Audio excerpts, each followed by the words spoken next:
Abra sua Bíblia, por favor, no Evangelho de Mateus, no capítulo 6.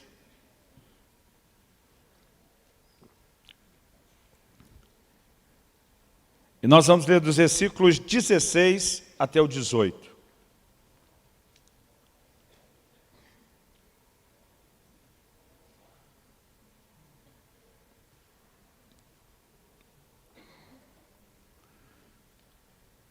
Palavras do Senhor Jesus, o texto diz assim: quando jejuardes, não vos mostreis contristados como os hipócritas, porque desfiguram o rosto com o fim de parecer aos homens que jejuam. Em verdade vos digo que eles já receberam a recompensa. Tu, porém, quando jejuares, unge a cabeça, lava o rosto, com o fim de não parecer aos homens que jejuas, e sim ao teu Pai em secreto. E teu Pai, que vem em secreto, te recompensará. Eu quero, a partir desse texto, que a gente possa considerar algumas coisas no ensino do Senhor Jesus. A primeira delas, antes de analisar o que ele disse em si, é pensar no peso e na importância que o ensino do nosso Senhor Jesus tem. Ele, obviamente, esperava que isso afetasse a minha e a sua vida, a vida de cada um dos seus discípulos, a vida de cada um dos seus seguidores. De vez em quando eu vejo uma tentativa, o que às vezes a gente classifica aí de um malabarismo teológico, de alguns de tentar remeter o jejum como se fosse uma coisa só do Velho Testamento, só da Velha Aliança e que não pertença aos nossos dias. Outro dia eu vi alguém falando, alguém que acredita que tem que jejuar para receber alguma coisa é porque não entendeu a graça ou a fé. E eu fico me perguntando se uma pessoa que faz uma afirmação dessa é que entendeu a graça e a fé e outros elementos da vida cristã. Jesus nunca limitou esse assunto aos judeus dos seus dias. E vamos dar algumas razões. Em primeiro lugar, quando os discípulos foram abordados pelos discípulos de João Batista, por que a gente jejua, os seus discípulos não jejuam? Jesus diz, pode porventura jejuar enquanto o noivo está presente? Ele diz, dias virão em que o noivo será tirado e então jejuarão. Quem era o noivo que Jesus estava falando? Ele mesmo. Quando é que Jesus seria tirado? Só depois da sua morte, ressurreição e ascensão ao céu. Então Jesus diz, dias virão depois disso que jejuarão. É lógico que Jesus sinalizou que isso era para esse tempo. Ele, por exemplo, disse aos seus apóstolos, vocês vão, façam discípulos de todas as nações, ensine-os a guardar tudo quanto eu vos tenho ordenado. Isso, inclusive, envolve as ordenanças a respeito do jejum. Então, não há margem, aliás, nós vamos olhar no livro de Atos, uma igreja que entendia e praticava o jejum. Não há margem para tentarmos excluir o jejum da prática cristã. Pelo contrário, eu acredito que a igreja está vivendo um tempo onde ela precisa resgatar esse entendimento. E junto com o entendimento correto, resgatarmos a prática. Eu acredito que a igreja, às vezes, tem ido a muitos extremos. A palavra que Jesus usou, o verbo foi conjugado e traduzido aqui como jejuar, é a palavra grega nesteu. Ela significa, basicamente, abster-se de comida e bebida como preceito religioso. É lógico que um jejum, ele pode envolver algo mais do que comida. Por exemplo, em 1 Coríntios 7,5, Paulo diz que o único motivo para o casal casado, hoje em dia a gente tem que citar o versículo e explicar, para o casal casado, dar um tempo no seu momento de intimidade física, é se os dois não só estiverem de acordo, comum acordo, ele diz por um período de tempo, e ele diz assim, para se dedicar à oração. Então o que o texto nos mostra é que existem as abstinências de outras formas, não só de prazeres, mas de coisas legítimas, abençoadas por Deus, mas que para que a gente entre no lugar mais profundo de consagração, de dedicação ao Senhor, a gente coloca essas coisas lícitas, não erradas, a gente coloca elas de lado. O jejum é um deles. Mas nesse ensino aqui de Jesus, em Mateus 6, de 16 a 18, que é o texto que nós lemos, eu quero tirar 3 lições básicas daqui, e esses vão ser os tópicos da nossa construção, da ideia do nosso raciocínio. Primeiro, Jesus demonstrou claramente, mostrar que ele esperava que nós jejuássemos. Segundo lugar, ele mostrou que existe uma forma certa e errada de fazer. Ele diz, não façam como os hipócritas. Vocês têm que fazer do jeito certo. Em terceiro lugar, depois de reconhecer a expectativa dele, e que é uma forma e um padrão correto para trabalharmos, eu quero te mostrar a importância de, para que a gente faça a forma correta, que a gente entenda os princípios. Então eu vou tentar, o propósito dessa mensagem hoje à noite é que ela traga mais luz no sentido de ensino, do que só ser uma mensagem que provoque a sua fé, embora estou orando e pedindo a Deus que a sua fé, até para corresponder com isso, também possa ser provocada. Vamos falar da expectativa divina, da expectativa do Senhor Jesus e de Deus de que nós jejuemos. O texto começa, no versículo 16 que nós lemos, com Jesus dizendo, quando jejuardes. Observe que ele não falou, se jejuardes. Ele diz, quando jejuardes. Há uma diferença entre uma coisa e outra. O se jejuardes, ele diz, ó, vai que rola um dia e te dá na telha de fazer, então seria bom você saber. Mas quando ele diz quando, ele está dizendo, eu espero que vocês façam isso. E quando chegar a hora, quando o noivo for tirado, quando chegar a hora de vocês praticarem, eu espero então que vocês façam da forma certa. Por que eu estou classificando isso como uma expectativa de Deus? Porque não há uma ordem bíblica, pelo menos não um imperativo bíblico a respeito do jejum. Por exemplo, nós temos ordens bíblicas e imperativos a respeito de vigiar, de orar. Né? A Bíblia diz vigiar e orar, e é um imperativo, não é uma opção. É um comando que nos foi dado. Mas você não vai achar na Bíblia um jejuai. Só havia um jejum obrigatório na época do Velho Testamento, que era o dia da expiação. Uma vez ao ano. Essa era a única imposição da velha aliança, e não é algo que se aplique a mim e a você cumprir essa data do calendário como um dia de jejum. Então, alguém me perguntou outro dia, pastor, se não há uma ordem para jejuar, o crente que não jejua, ele não está pecando. Falei, não. Ele falou, se não está pecando, por que é que a gente tem que jejuar? Eu falei, porque a gente não vai jejuar só para fazer obrigação. A gente vai jejuar para satisfazer o coração dele. E se há uma expectativa de que, da parte dele, de que a gente jejue, isso tinha que ser parte da minha e da sua vida. Para mim é uma lógica muito clara. Outro dia alguém me falou, eu não acredito que eu preciso do jejum na época da graça. Aí ele olhou para mim e falou, me dê um motivo para eu jejuar. Justificável e bíblico. Olhei para ele e falei, Jesus jejuou. Jesus, que era Jesus, que não era você, cabeção, entendeu que o jejum era importante e necessário para ele. Você está acima dele. Pensa numa conversa que terminou assim, só com aquele barulho do grilo. Cri, cri, cri, no fundo. Nós precisamos entender não só a expectativa de Deus, mas o porquê dessa expectativa. Então, há momentos, obviamente, onde nós podemos vivenciar algo que estamos promovendo aqui para a próxima semana de outubro, que são direcionamentos proféticos, são convocações para que o povo se posicione. E isso também nós vamos encontrar várias vezes na Bíblia. Quero ler só 2 versículos como exemplo.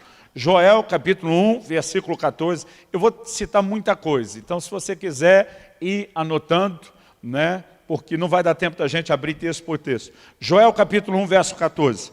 Promulgai um santo jejum, convocai uma assembléia solene, congregai os anciãos, todos os moradores dessa terra, para a casa do Senhor vosso Deus, e clamai ao Senhor.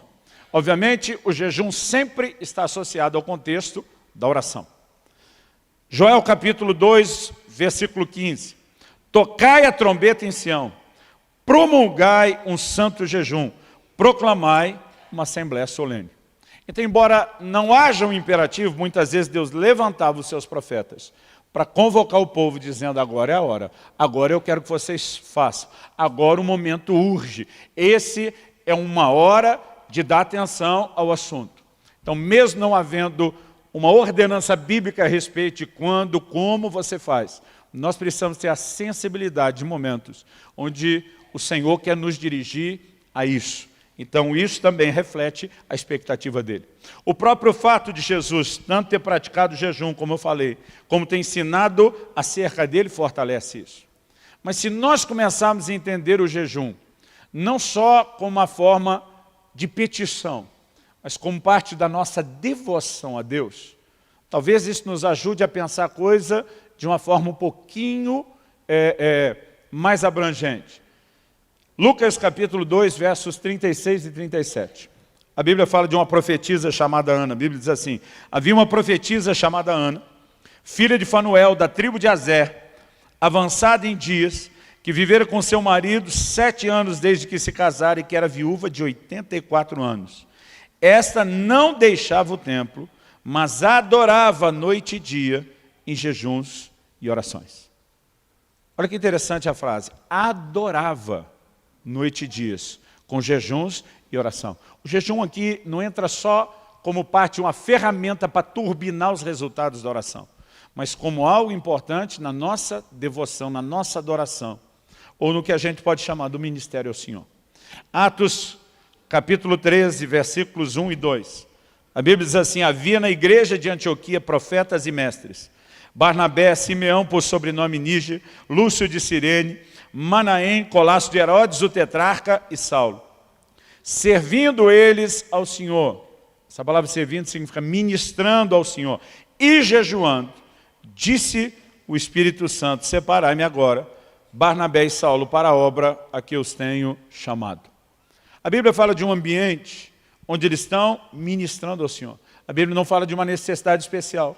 A Bíblia não fala de um motivo urgente ou desesperador, né, de nenhum tipo de problema, mas eles entendem que parte daquilo que, que deveria embalar esse ministério ao Senhor, o servir ao Senhor, era também os seus jejuns. E nós precisamos entender isso, então não apenas como uma ferramenta, mas como parte da nossa devoção. Eu acho que essa é uma forma que nos ajuda a entender a expectativa de Deus. Porque a expectativa de Deus para mim e para você não é porque Ele quer que a gente sofra. Não é porque Ele quer que a gente passe fome. É porque Ele quer que a gente possa desfrutar dos benefícios dEle. Que começa por um nível de comunhão, que pode se tornar bem mais intenso e profundo. Mas há outros benefícios que eu e você deveríamos considerar por trás dessa prática. Benefícios não só espirituais, eu diria naturais. O assunto do jejum, durante muito tempo, na história recente, tem sido controverso para a medicina. Porque muitos lutam contra a ideia como se fosse algo que fizesse mal ao corpo. Agora, a história nos apresenta que a maneira da humanidade lidar com isso por muito tempo foi bem diferente da nossa. Hipócrates, o chamado pai da medicina, dizia que o jejum é a mesa de cirurgia da natureza. E dizia que quando o animal está doente, ele para de comer, porque quando a gente está doente, a gente tuxa comida, né, para tentar melhorar. E eles trabalhavam conceitos. Há relatos da antiguidade de que os egípcios tinham uma saúde fora do comum, porque tinham o hábito de jejuar 3 dias, né, por mês. Há muitas declarações. Pitágoras, antes de desenvolver aquilo que brilhantemente fez, teria feito um jejum de 40 dias na água e passou a exigir isso de todos os seus discípulos. Quando a gente olha ao longo da história, ele nunca foi tratado dessa forma. Mas descobertas recentes, como por exemplo, um japonês que ganhou o Prêmio Nobel da Medicina em 2016, tem defendido o jejum como algo extremamente saudável. Nobel 2016 afirma que quem jejua mais, vive mais, tem vida mais saudável. Ele explica o que eu não quero entrar no aspecto científico aqui do processo de autofagia, que é quando as células, na falta de alimento, começam a consumir aquilo que de ruim o nosso organismo tem e o quanto isso vai nos beneficiar. Há benefícios incríveis. Uma pessoa que jejua 1 dia por semana, ela dá uma pausa no seu sistema gástrico todo, ela consegue ter um descanso para o corpo, ela passa por um processo de limpeza e purificação. Se a gente olhar só os benefícios naturais, já seria algo que deveria empolgar a gente. Mas nós estamos atrás de algo bem maior do que o benefício natural, que é o espiritual. Jesus diz: o teu Pai que te vê em secreto te recompensará. Tem uma recompensa que vem de Deus. Não é a recompensa que o hipócrita jejuando errado vai ter. O hipócrita vai ter o benefício natural, mas o espiritual é para quem realmente se conecta com Deus. E quando você começa a entender os benefícios, talvez dá para entender a expectativa de Deus. De um Deus está olhando para a gente e dizendo, eu quero trazer vocês para esse lugar do jejum, porque eu sei o que isso vai liberar, eu sei o que isso vai desatar na vida de vocês. Quem está entendendo, diga amém. Uma outra ocasião, um irmão falou para mim, falou, me dá um motivo para eu me empolgar a jejuar como se isso fosse me levar para um lugar melhor. Falei, Jesus diz em Marcos 9, 29, que há uma casta que não sai a não ser por meio de oração. Quando os discípulos fracassaram em libertar uma pessoa, Jesus diz, tem um nível que vocês ainda não alcançaram, porque vocês não descobriram o caminho para lá. Eu falei, as pessoas que jejuam vão alcançar e viver coisas em Deus que os que não jejuam talvez não vão ter acesso. Você acha que é um bom motivo? Eu acho que é um bom motivo. E quando eu olho para as Escrituras, eu não posso negar que em cenários de crise, sempre eles trataram o assunto com jejum. Embora a gente deva jejuar por devoção a Deus, por amor ao Senhor, para estar sós com o Pai, assim como Jesus falou sobre orar em secreto, porque queremos desfrutar a presença dEle, Ele falou também a respeito do jejum. Embora esse seja talvez o foco principal que deveria nos mover, é inegável que cenários de crise, crise pessoal, crise coletiva ou social de uma nação, sempre ao longo das Escrituras foram enfrentados com jejum. E todo esse monte de informação que nós temos nas Escrituras deveria sugerir para mim e para você que isso não é mera informação, é ênfase, é uma repetição didática, é Deus tentando nos mostrar que isso tinha que ser parte da nossa cultura como povo que o serve. Então, por exemplo, vamos falar de um aspecto individual, de crise. Salmo 35, 13. O salmista diz, quanto a mim, porém, estando eles enfermos, as minhas vestes eram pano de saco, eu afligia minha alma com jejum, em oração me reclinava sobre o peito. Quando você vai ver o contexto todo do que ele está falando, é quando ele estava precisando, eu lutei por eles. Agora ele vai dizer, agora que eu estou precisando, eles me abandonaram. Mas no contexto, na hora de fazer a analogia, ele diz como ele lutava pelos seus amigos. Estavam enfermos, era um momento de crise, era problema. Eu jejuava por eles.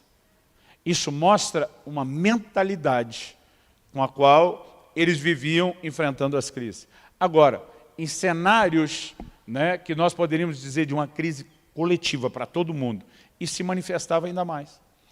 Segundo o livro de Crônicas, capítulo 20, verso 13, diante de uma ameaça de guerra, a Bíblia diz assim, então Josafá teve medo e se pôs a buscar ao Senhor e apregoou jejum em todo Judá. A reação era mais ou menos, para tudo, nós vamos jejuar. Esse exemplo bíblico tem sido imitado ao longo da história. Você estudar a história da Inglaterra, por exemplo, a nação escapou de guerra civil e de duas situações onde teria sido terrivelmente afligido em outras guerras, porque foram proclamados e promulgados jejuns nacionais que tiveram uma intervenção do alto. Então a gente não olha isso só nos tempos remotos e antigos da Bíblia, é um fato. Esdras, capítulo 8, de 21 a 23. Eu espero que esse texto te inspire para o que nós vamos fazer aqui na primeira semana de outubro. Ele diz, então apregoei ali um jejum junto ao rio Ava, para nos humilharmos perante o nosso Deus, para lhe pedirmos jornada feliz para nós, para nossos filhos, para tudo que era nosso, porque tive vergonha de pedir ao rei exército e cavaleiros para nos defender do inimigo no caminho, porque já lhe havíamos dito, a boa mão do nosso Deus é sobre todos os que o buscam para o bem deles, mas a sua força e a sua ira contra todos os que o abandonam. Nós, pois, jejuamos e pedimos isso ao nosso Deus, e Ele nos atendeu. Nós precisamos aprender a lutar pelas nossas famílias. Né? Ele diz, nós fizemos isso por nós, pelos nossos filhos, pelas nossas casas. E observar e reconhecer que ao longo da Bíblia nós temos um padrão sendo formado, de pessoas que entendiam a prática do jejum e preenchiam a expectativa de Deus. Dito isso, segunda coisa que eu quero trabalhar, atitudes certas e erradas no jejum. Em Mateus 6, Jesus está dizendo, não façam como os hipócritas que querem ser vistos pelos homens. Jesus diz, eles já receberam a recompensa. O que Jesus está dizendo? O que você mais queria que as pessoas te vissem, pronto, te viram. O que você queria é ser aplaudido, ponto, você foi. Recebeu o que você queria, mas você não vai ter nada mais além disso. Aliás, no início do capítulo 6, no verso 1, Jesus diz, guardai-vos de exercer a vossa justiça diante dos homens, com o fim de seres vistos por eles. E diz, de outra sorte, não tereis galardão junto ao Pai Celeste. Ele está dizendo, se a gente fizer a coisa certa do jeito errado, ela não funciona. Ela não nos leva a um lugar de resultados. Então nós precisamos entender que, embora jejuar seja a coisa certa, seja a expectativa de Deus, a expectativa dele também envolve que a gente entenda como fazer a coisa certa do jeito certo. Mas nós, como igreja, temos tendência de ir a extremos. A gente olha alguns que erraram em algumas coisas e parece que a gente quer desassociar totalmente, até do que de certo, aquelas pessoas que erraram faziam. Por exemplo, em Lucas, no capítulo 18, no versículo 12, Jesus fala de um fariseu que sobe no templo, começa a bater no peito, se orgulhar, dizendo, eu jejuo 2 vezes por semana. Pergunta, era errado jejuar 2 vezes por semana? Jesus nunca falou isso. Errado era ficar se orgulhando disso, ou como diria no interior, se metidando. Errado era a atitude e não a prática. E para você ter uma ideia como a igreja teve o bom senso de separar as coisas, a Didaquê, que é uma das literaturas, tirando obviamente o texto bíblico e sagrado mais antigo da história da igreja, é considerado o mais antigo catecismo cristão escrito, registrado, orientava os cristãos a também jejuarem 2 vezes por semana, mas de preferência evitarem o dia em que os religiosos ou os hipócritas faziam isso, só para não ser associado com eles. Mas eles tinham a capacidade e o bom senso de dizer, a gente consegue segurar os mesmos 2 dias por semana, mas nós não vamos agir como eles agiam. O problema é que muitas vezes a gente acaba indo a extremo. Tem gente, até porque ao longo dos séculos, a igreja romana acabou transformando o jejum no mero ritual, numa imposição coletiva, em datas específicas, na ideia de penitência, que não tem nada a ver com o que nós vamos ensinar aqui. Parece que, de alguma forma, os cristãos reformados disseram, vamos deixar esse negócio tudo de lado. E tem gente jogando, junto com a água suja da banheira, o bebê. Jogando fora, o que não precisava. Deus nunca quis que a gente descartasse o jejum. Ele só quis que a gente fizesse de forma correta. Então vamos entender alguns princípios básicos. Qual é a razão primária do jejum? Todo dia um irmão falou para mim, pastor, eu vou dizer para o senhor, eu não gosto de jejuar não, porque eu passo fome. Eu olhei para ele e falei, sério? E eu falei, e a ideia não era essa mesmo? Qual o propósito do jejum quando você nega não só o alimento, o sustento, mas o prazer à sua carne? É a ideia de mortificação da carne, o que é pregado nas Escrituras. A Bíblia fala sobre negarmos a nós mesmos, a Bíblia fala sobre morrermos para nós mesmos, sobre estarmos crucificados com Cristo, a Bíblia fala sobre massacrarmos a nossa carne, e a ideia começa daí. Então, irmão, não tem como você pensar num massacre que te faça se sentir bem. Agora, é lógico, pessoas que têm uma dieta mais saudável ou que se preparam para um jejum vão sofrer menos. Porque boa parte do sofrimento do jejum é a desintoxicação que a gente passa de uma má alimentação que a gente tem, principalmente em épocas de comida industrializada. Pastor Francisco, desde que eu conheço ele, tem o mesmo peso, a mesma dieta, firme, rigorosa. Eu perguntei para ele, Francisco, quando você decide entrar para o jejum, anos atrás, você tem dor de cabeça? Ele falou, não. Eu falei, não acredito. Ele falou, porque não como que nem você. Então, alguns vão sofrer menos. Mas, gente, é muito difícil dizer que a pessoa vai parar de comer e que ela vai ficar bem. Porque, tirando o massacre da carne, a Bíblia define o jejum como afligir a alma. Todo dia o irmão falou, não, pastor, eu não gosto de jejuar que eu fico mal-humorado. Eu falei, sério, estou tentando achar um que fica feliz, rindo porque não comeu. Agora, o que a gente tem que pensar não é no massacre da carne ou na aflição da alma. é no que isso faz pelo nosso espírito. Porque, na verdade, essa morte da carne, essa aflição da alma, é para tirar de cima do nosso espírito um entulho que nos impede de ter uma conexão melhor com Deus. Toda a relação do homem com Deus, ela envolve o nível do espírito. Jesus diz, os verdadeiros adoradores adorarão o Pai em espírito.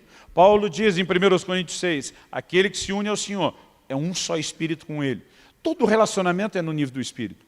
Agora, a maioria de nós nem vive muito consciente do que é o nosso espírito. Porque o tempo todo nós estamos debaixo desse peso, né, da carne, da alma, de emoções, e o jejum, ele consegue nos tocar nesse sentido. Quais são as consequências do jejum quando a gente fala dessa liberação do espírito? A primeira coisa que a gente pode destacar é uma maior percepção das coisas espirituais. A gente citou Atos 13:2. Enquanto ministravam ao Senhor e jejuavam, disse o Espírito Santo. Principalmente quem está vivendo um momento de definições, que precisa de direcionamento, precisa entender que, além de oração, o jejum é uma ferramenta importante. Ele te ajuda a ficar mais sensível. Vou citar para você uma definição que eu li no livro do Kenneth Hagin aos 15 anos de idade. E nunca mais esqueci. Ele diz, o jejum não muda Deus. Ele, Deus, é o mesmo antes, durante e depois do seu jejum. Mas jejuar mudará você. Vai lhe ajudar a se tornar mais suscetível ao Espírito de Deus. Então, o benefício de como isso fortalece não só a nossa comunhão, ou como isso te torna mais consciente de algumas coisas. Uma vez uma pessoa falou para mim assim, pastor, o jejum dá autoridade para a gente. Falei, discordo.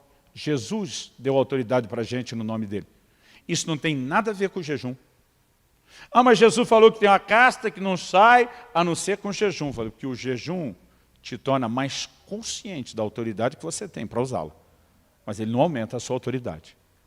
Ele só te leva a uma percepção maior do que é que você tem. O jejum, ele não aumenta a sua fé. Mas ele vai tornar a sua fé bem mais fácil de fluir. Por quê? Porque a fé é do Espírito. E quando eu e você começamos a jejuar, parece que aquele entulho da carne e da alma que está sufocando a gente, começa a ir a capacidade de você exercer e liberar a sua fé para coisas maiores e impressionantes.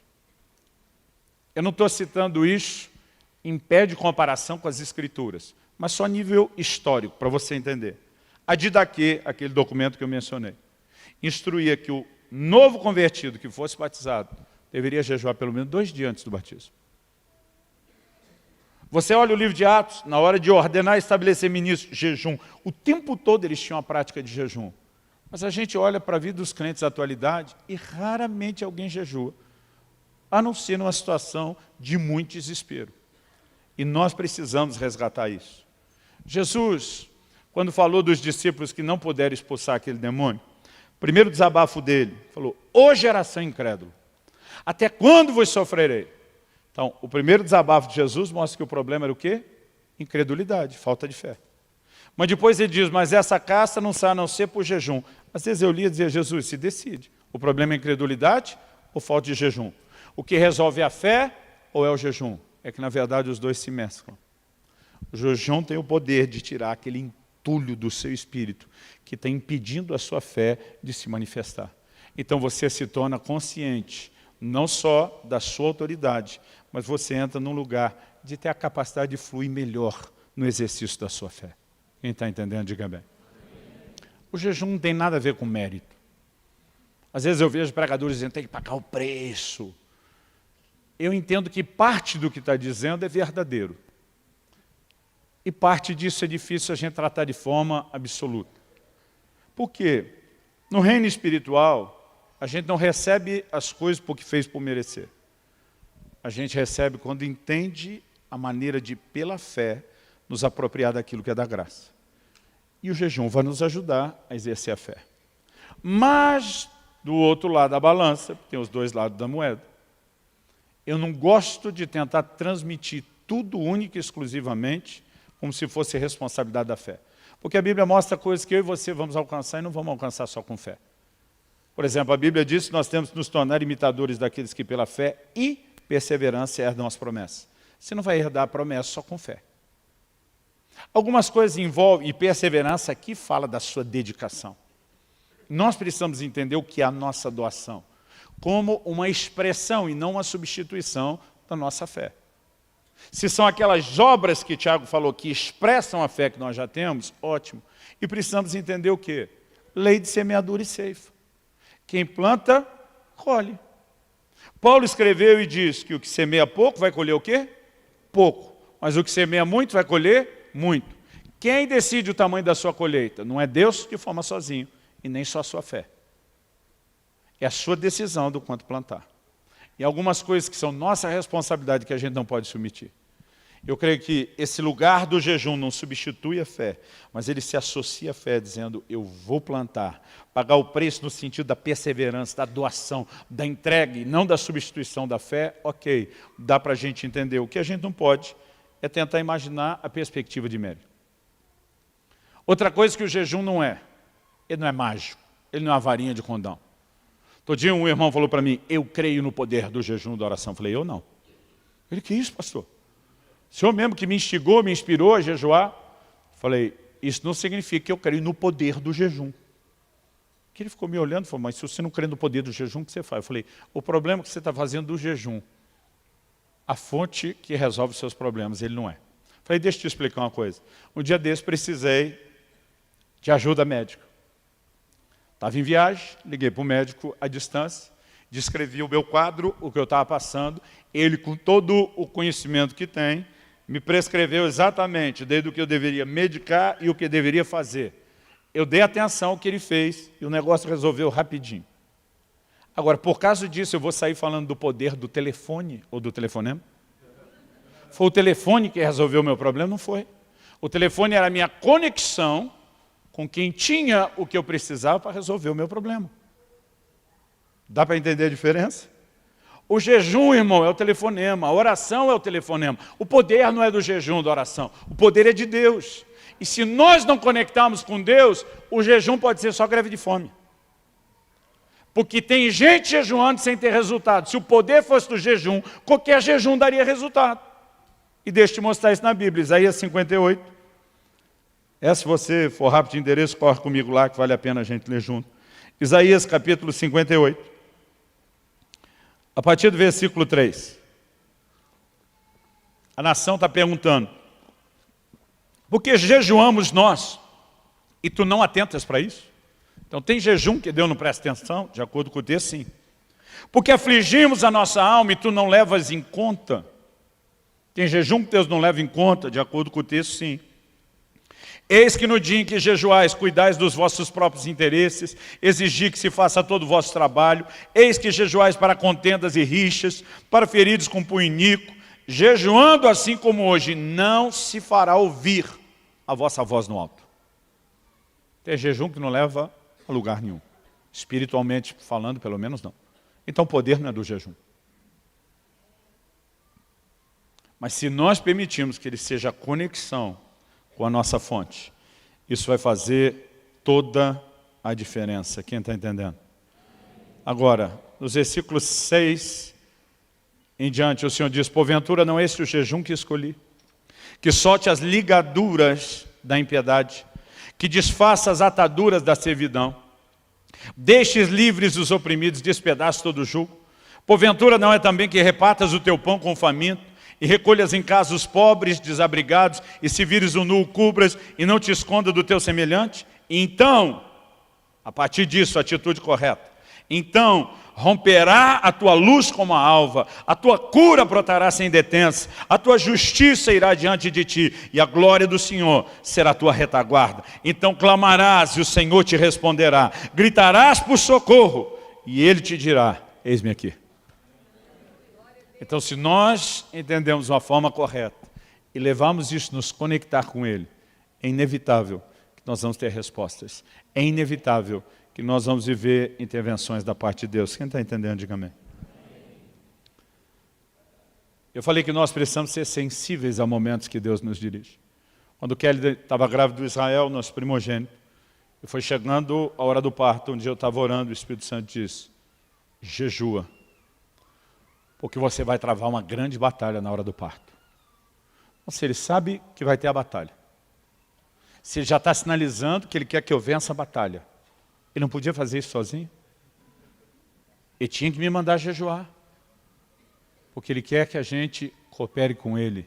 Ele quer que a gente entre no lugar de exercer fé. Ele quer que a gente aprenda a lutar por aquilo que precisamos. E eu lembro que na hora que me veio aquele comando, no meio do dia onde eu estava, eu parei imediatamente de comer. E não sabia por quanto tempo ficaria. Terminei o primeiro dia e senti de Deus que não deveria parar. Continuei o segundo dia, no final do segundo dia entendi que não deveria parar. Terceiro dia, e assim foi. Só quando eu cheguei no final do sexto dia, houve dentro de mim um testemunho de vitória. Uma sensação, cheguei lá, e foi esse o dia que eu parei de jejuar. E o que nós vivemos na hora do parto foi de fato um grande problema, mas vivemos também um grande milagre. Eu fico me perguntando, se tivesse feito uma escolha naquela hora de não seguir a direção do Espírito Santo, quanto isso teria me custado? Nós precisamos perceber que Deus quer nos levar a um lugar onde a gente possa viver algo maior, mais intenso, mais profundo. Por favor, diga amém. Então, entendendo a forma certa que é nos conectar com Ele, para terminar aqui, eu quero só tentar trazer orientações práticas agora, não só sobre motivação, mas práticas de como deve ser o jejum. Primeira pergunta que muita gente me faz: podemos comentar que estamos jejuando? Às vezes eu respondo, a questão não é se pode, é precisa? Há alguma necessidade? Porque na verdade o que Jesus está dizendo não é que ninguém nunca pode saber do seu jejum. Se você olhar na Bíblia que tinha jejuns coletivos, dias específicos, convocações, todo mundo sabia que todo mundo estava fazendo jejum. O problema não é tomar o conhecimento. O problema é, se o conhecimento for transmitido, o que é que a gente quer passar com ele? Como é que a gente sabe que Jesus jejuou os 40 dias no deserto? Você estava sozinho. A lógica me diz que ele tem que ter compartilhado isso. Até porque se isso é feito sem o desejo de uma promoção pessoal, ele vira incentivo. Como que eu comecei a me sentir encorajado de jejuar? Ouvindo a história de quem jejuava. Gente, meu primeiro jejum, era adolescente ainda, tinha 15 anos de idade. Eu pulei o almoço e porque achei que podia morrer, fiquei com o refrigerante. Eu pensei, não, se ficar sem comer pode morrer, melhor tomar o refrigerante. Porque eu não conseguia acreditar que podia ficar sem comida. Sem contar que os adolescentes têm aquele dom de comer. Mas depois eu descobri que tinha gente que jejuava bem mais do que aquilo. Eu lembro da primeira vez que eu consegui jejuar até 4 da tarde. Eu, meu Deus, não morri, entreguei o jejum. Aquilo me encorajou. Mas depois descobri que tinha gente que jejuava com regularidade 24 horas. Eles não comem nada. Não, só água. E está vivo. Às vezes o cara podia pensar em dizer, não, você está falando com o defunto. Aí eu me animei, vou jejuar 1. Depois descobri que tinha gente que jejuava 2, tinha gente que jejuava 3. Eu lembro quando li o Vinho Novo é Melhor. Vi que ele fez um jejum de 14 dias na água. Eu comecei a conhecer pessoas que, compartilhando a história, mostravam para a gente não só a possibilidade de encarar esse tipo de coisa, mas gerava fé e encorajamento. Então a questão não é se pode ou não pode falar, é deveria. Em que situação? Em que circunstância? Né? Eu, particularmente, é a primeira vez que eu torno isso público, tirando a reunião que nós tivemos com os líderes no início do mês, de qual era o propósito do jejum. Eu evito falar sobre isso. Evito entrar em detalhes. Até porque quando é um jejum prolongado, às vezes a gente assusta alguns que não têm ideia de como a coisa funciona e se processa. Mas isso não significa que em momento nenhum a gente não possa falar. Ok, vamos pular isso. Pastor, como eu devo jejuar? Você decide. Não há regras fixas na Bíblia. Sobre o tipo de jejum que você faz, já vou falar dos tipos. Sobre o tempo e a duração, isso tudo é você que decide. Então, embora nós jogamos uma convocação mais pesada para os pastores e diáconos, dos primeiros 3 dias de outubro só na água, porque acredito que eles já têm escola, já têm tempo, já têm maturidade para entender o peso do comando. Nós não estamos oprimindo você a ter que virar 3 dias seguidos na água. Embora eu vou te dizer, em algum momento da sua vida, seria uma boa experiência para você ter. Mas há formas distintas. Há 3 tipos básicos de jejum. O comum, a gente normalmente classifica como jejum normal. O que é o jejum normal? Não se come, mas se bebe água. Água não é alimento, água é essencial para o funcionamento do seu corpo, água te ajuda durante o jejum a limpar, né, e a manter o seu corpo. Lucas capítulo 4, versículo 2, diz que Jesus jejuou no deserto durante 40 dias. A Bíblia diz nos quais não comeu e ao fim dos quais teve fome. A Bíblia, preste atenção, diz que ele não comeu e que ele teve fome. Não diz que ele não bebeu e nem que ele teve sede. Ok? Então Jesus fez o que nós entendemos ser o jejum normal. Abstenção de alimento, consumo de água. Essa é a única forma de jejum? Não. Você vai encontrar na Bíblia o que a gente classifica como jejum parcial. Daniel diz que jejuou por 3 semanas inteiras. Se você estiver anotando, vou dar até algumas referências, porque eu acho que alguns poderiam estudar isso. Daniel 10, versículos 2 e 3. Diz que ele jejuou por 3 semanas inteiras. Não é qualquer pessoa que suporta um jejum prolongado e não acha que isso deveria ser feito o tempo todo e toda hora, especialmente sem um comando de Deus. Mas algumas pessoas conseguem lidar com um jejum prolongado de 21 dias, como Daniel fez, num formato que a gente chama do parcial. Ele diz que ele não comeu carne, não bebeu vinho e não comeu manjar desejável. O que tem levado muita gente a chamar o jejum parcial de jejum de Daniel, né, como mera referência. Em Daniel, no capítulo 1, nós temos uma outra situação diferente desse jejum, onde ele fala para o capitão da guarda da Babilônia: teste a gente, nós não queremos comer as comidas do rei. Tinha muita coisa proibida para os judeus. Ele diz: testa a gente na água e nos legumes durante um prazo. Se no final você vê que nós estamos melhor de saúde do que eles, você deixa a gente continuar comendo isso.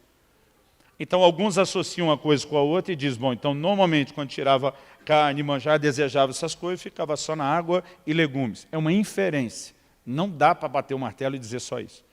Porque eu vejo alguns crentes que têm o dom de criar confusão. Esse quer até regular o jejum do outro. Está fazendo jejum Daniel, não, mas isso não pode.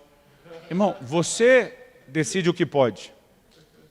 Outro dia eu falei com um, né? Você está fazendo o jejum, tá? E está comendo essa batata frita. Falei: pastor, legumes. Eu falei: não entraria no manjar desejável isso? Falei: pastor, eu classificaria nas coisas essenciais da sobrevivência. Agora, irmão, a gente não pode ficar controlando o jejum do outro. Há sugestões. Se você fizesse um jejum de 21 dias nos legumes, além de ter força, ânimo, pique para continuar trabalhando, vai fazer um bem extraordinário para o seu corpo. Mas é você que decide. E nós temos na Bíblia o jejum total. O que é o jejum total? Absoluto. Nem comida, nem água. Os 2 maiores períodos que nós temos, um exemplo no Velho Testamento, no livro de Esther, e um no Novo Testamento, quando Paulo se converte. São 3 dias sem comer nem beber. Não é recomendável que se faça mais do que 3 dias, sem água. E pensa num negócio punk, pesado. Porque sem a água para limpeza, o processo de desintoxicação do corpo é ainda mais dolorido, é ainda mais incômodo, mas a Bíblia fala de situações. Um por causa de um impacto de uma experiência, outros numa situação de calamidade nacional, de iminência de tragédia para a nação, fizeram um jejum que eles consideravam ser o mais absoluto e intenso. Fora isso, a Bíblia só fala de 2 pessoas, Moisés e Elias. Moisés, a Bíblia diz, durante 40 dias não comeu nem bebeu, lá no alto do Sinai. Mas ele está num ambiente envolvido pela glória, completamente distinto do dia a dia. E a Bíblia diz que Elias caminhou 40 dias com a força de um alimento espiritual que o anjo lhe deu. E, embora não seja claro a respeito disso, alguns subentendem, andando 40 dias no deserto, né, pode ser que ele não tenha bebido, mas o padrão, né, é que ninguém passa dos 3 dias, e eu não recomendo isso para ninguém. Agora, falando em recomendar, se você tem alguma situação de saúde que merece atenção, está sendo medicado, não faça nada sem liberação médica. Eu passei alguns anos não autorizado pelos médicos a fazer jejuns prolongados. E estou vivendo uma fase onde os médicos, com todos os exames, estão dizendo que você está na melhor fase da sua vida, em termos de saúde e condição de poder jejuar. Então, se por exemplo, pastor, eu quero entrar nesses 3 dias na água, mas eu estou com determinado medicamento. Não seja irresponsável, ok? De repente você pode fazer algo parcial, preserva isso, converse, né? Consulte, pergunte o que você pode fazer, embora nada te impeça de fazer, por exemplo, um jejum parcial desse, com a dieta que é muito mais saudável do que esse monte de veneno que a gente costuma se entupir todo dia. Tem mais gente morrendo no mundo pelo excesso de comida do que pela falta dela, acredite nisso. Então, né, se você não for para ficar só na água, eu acredito que isso não deve mexer ou alterar tanto, mas se você tem uma situação específica, procure acompanhamento. Duração. A Bíblia fala de jejum de 1 dia, de 3 dias, de 7 dias, de 14 dias, de 21 dias, de 40 dias. Outro dia alguém me perguntou, pastor, tem que jejuar de 7 em 7? Ele falou, outro dia o senhor falou de um de 7, outro dia falou de um que fez um de 14, outro dia fez um de 21, tem que ser múltiplo. Tem uma coisa assim, da numerologia. Falei, não. Às vezes é mais fácil contar em semanas alguns propósitos maiores que a gente faz, né? Mas eu já comecei a jejuar várias vezes sem saber quando ia parar. E de repente parei no 4º dia, senti deu. Né? Já comecei a jejuar pensando que era um dia e aquilo foi continuando. Não tem uma quantidade, você decide. O que nós estamos fazendo dessa convocação dos 3 dias é algo parecido com o que aconteceu nos dias de Esther. Queremos uma intervenção de Deus, queremos uma mobilização.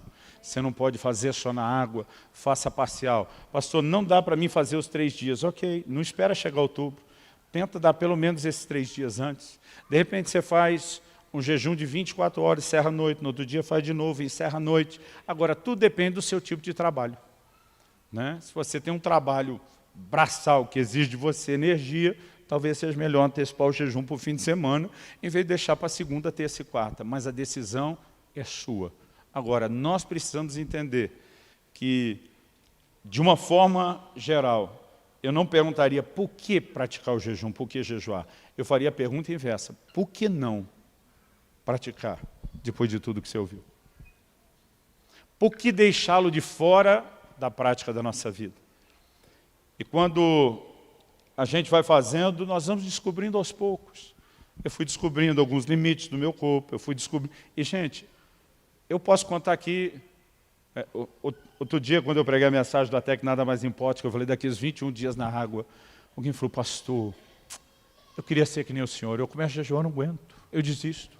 Eu falei, você acha que isso nunca aconteceu comigo? Eu falei, já dei de comer porque não aguentei, até comer porque esqueci. Eu lembro de um dia assim, a decepção, eu estava no meio da tarde, comi uma banana, quando eu estava terminando de comer a banana, lembrei que estava de jejum. Falei, já era. Né? Eu lembro de uma ocasião que eu reuni um grupo de pastores e líderes, morava em Guarapuava na época, e nós decidimos nos trancar 3 dias na chácara. Os primeiros 2 dias a gente segurou bem. E o duro que a gente tinha uma mania besta, homem quando junta tem uma mania de ficar provocando um ao outro. Então no segundo dia, aquele pior dia da desintoxicação, que está todo mundo mal-humorado, doido para fugir, comer, a gente já está trancado, longe para não acontecer isso. Aí começou uma brincadeira, não dizia, imagina agora uma lasanha bolonhesa. Daqui a pouco vinha outra, imagina um frango assado. Imagina uma pizza, né, de 4 queijos. A turma chegava a ter visão. Aquela brincadeira foi indo ao longo do dia. Teve uma hora que um falou assim, na época isso, acho que nem existe mais lá em Guarapuava, mas era famoso lá. Pensa num x-salado do Lagoa Lanches. Ninguém fez foi um silêncio. Na hora que eu vi o silêncio, falei, entrou em todo mundo aí. Aí daqui a pouco um levantou e falou, olha, se alguém quiser buscar, está aqui a chave da minha caminhonete, o lugar era afastado, está aqui o dinheiro, a gente devia estar uns 15 pelo menos. Eu banco para todo mundo. Eu levantei e dei um sermão em todo mundo. Falei, nós viemos para cá para estar afastado, para não ter esse tipo de coisa, para buscar Deus, para jejuar, sem não ter compromisso com Deus. Depois que todo mundo estava murcho com a bronca, eu virei para o irmão e falei, é sério o negócio da caminhonete do dinheiro? Ele falou, é. Falei, daqui que eu busco. Eu mesmo peguei x-salada para todo mundo. Aí alguém olhou para mim e falou, que fracasso. Falei, irmão, tu já fez 2 dias pelo menos? Não. Falei, então cala a sua boca. Falei, nós não aguentamos terceiro, mas pelo menos vamos 2. Sabe, querido, aos poucos nós vamos nos exercitando e vamos aprendendo. Agora, hoje o que eu tenho entendido, se fizer um compromisso e um voto com Deus, tem que cumprir. Ok? A Bíblia fala do que jura, um dano seu não muda. A Bíblia fala, se votou, tem que cumprir. Então, há momentos onde eu prefiro entrar sem um voto. Nesse tempo agora eu entrei e falei para Deus, para minha esposa, para o médico e para o presbitério. Falei, minha intenção é fechar o tempo todo na água. Se não der, eu transiciono para o líquido. Então, eu tinha um plano B, né? Porque não sabia, nunca tinha feito mais do que 21 dias na água. Eu quero te encorajar. Vamos ficar em pé para parecer que está acabando?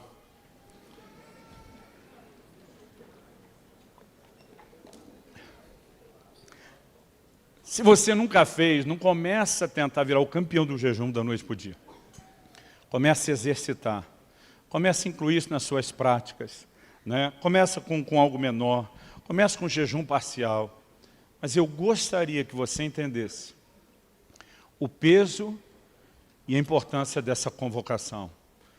E que a gente não pare só nessa de outubro. Não, pastor, entendi a mensagem, a jejum em outubro, por esse ano deu. Não, eu espero que isso possa se tornar parte de um estilo de vida que nos ajude a entrar não só na plenitude dessa nova estação que Deus tem para nós, mas a usufruir de uma forma geral no dia a dia, muito mais daquilo que Ele tem. Você recebe esse encorajamento em nome de Jesus? Eu gostaria que você fechasse seus olhos, que você pudesse orar e dizer, Senhor, eu quero absorver, eu quero entender o ensino bíblico sobre jejum. Eu acho que esse assunto merece um curso inteiro, um livro inteiro.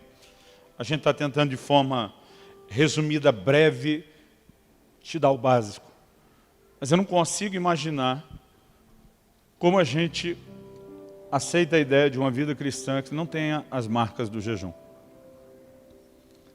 Eu quero que você possa orar e dizer, Senhor, eu quero entender, eu quero corresponder com a tua expectativa.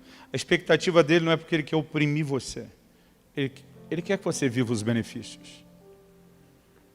Ele quer que você experimente o resultado, para que a glória dele seja a tua retaguarda, para que você clame e ele te responda e diga, eis-me aqui. Espírito Santo, só o Senhor pode nos ajudar a entrar nesse lugar de uma fome tão maior pelo Senhor, que chegamos ao ponto de desprezar o que é essencial à sobrevivência, o que é tão prazeroso ao paladar. Nós queremos viver nesse lugar, onde o nosso jejum reflita a fome de Deus. Não só o desespero por uma intervenção específica, não só a expressão de fé de quem precisa de um problema resolvido, mas a expressão de um coração que quer conectar cada vez mais com o Senhor, que quer entrar em lugares que ainda não entramos antes, que quer viver uma nova dimensão. Abra os nossos olhos. Nossa mente foi tão programada, não apenas pela cultura, pela nossa própria carnalidade, a lutar contra o jejum. Nosso instinto de sobrevivência nos coloca na contramão de tudo isso. E muitas vezes mudar a forma de pensar e as nossas práticas, elas requerem algo que só a tua palavra e o teu Espírito pode fazer dentro de cada um de nós. Nós nos recusamos a saber que estamos tão próximos de viver algo novo nessa nova estação e não lutar por isso. E não nos entregar mais ao Senhor. Vem sobre nós. Desperta algo em nós. Quebra essa forma errada de pensar. O peso e influência mundana e não do que um filho da luz deveria ter.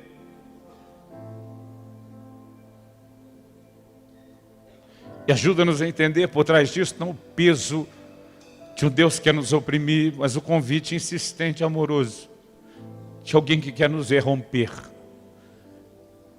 que quer ver a gente experimentando mais daquilo que o Senhor tem. E nós clamamos por isso, Nós clamamos por isso em nome de Jesus. Nós clamamos por mais do Senhor na vida de cada um dos nossos irmãos e irmãs aqui. Por mais do Senhor nas nossas casas e nas nossas famílias. Por mais do Senhor para vivermos plenamente o Teu propósito.